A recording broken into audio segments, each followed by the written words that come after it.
State of the Barangay Address o SOBA yan ang ginanap sa PAGCOR Multipurpose Court noong Sabado, March 22. Dinaluhan ng mahigit 700 residente mula sa iba't ibang sektor ng ating barangay. Ang State of the Barangay Address o Barangay General Assembly ay regular na aktibidad ng bawat barangay na kung saan inilalahad ang lahat ng datos pinansyal at mga proyekto na nagawa ng pamahalang barangay. Ito ay ginaganap tuwing buwan ng Marso at Oktubre taon-taon.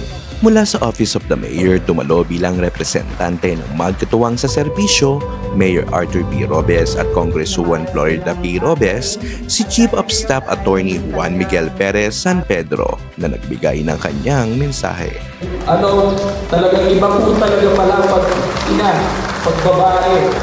Talagang sa totoo lang, kumbaga naalala ko sa'yo si ate ko. Kasi nung kahapon, inikot ko yung bagong building. Even now yung setup na yun, sabi ko, iba talaga pag babae at ina ang nag-guide sa isang institusyon. Kasi kitang-kita nyo, maayos, malinis. Mula sa Sangguniang Panglungsod, dumalo ang konsehal ng bayan, Konsehal Engineer Celso Francisco. Kasama rin mula sa Sangguniang Panglungsod ang ating konsehal, Benji Acibal. Bigay rin ng kanyang mensahe ang magiging kapamilya ng bawat Minoyenyos, Konsehala Ina Capa. Dumalo rin ang magiging vice-mayora ng San Jose del Monte, syempre, Arlene Aba Bartolome. Siyempre, sa pangunguna po ng ating napakagaling na kapitana, ang ating ina ng ating barangay. Sa pagdaloy ng programa, nagbigay ng mensahe ang ating cute at poking barangay administrator, Mr. Edward Macdono, na sinundan ng ating Committee Chairman on Finance and Public Works, Kagawad Jason Kama, na nagbigay ng ulat para sa transparency and accountability ng ating barangay. Koleksyon, ginagastos ng pamahalaan para maging bukas sa taong mamamayan.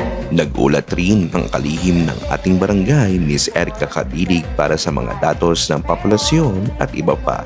Sa pagbibigay ng kanyang pag-uulat para sa nakalipas na mga buwan, ipinagmalaki ng ating Kapitana Irene Biteng ang iba't ibang mga proyekto at infrastruktura na kanilang nagawa. Mula sa pagdadagdag ng mga health center, pagsasaayos ng bukal at pagtatayo ng iba't ibang mga proyektong pang-infrastruktura, isa lamang ito sa layunin ng ating Kapitana na maiangat ang antas ng pamumuhay at mabago ang imahe ng Barangay Minuyan Proper.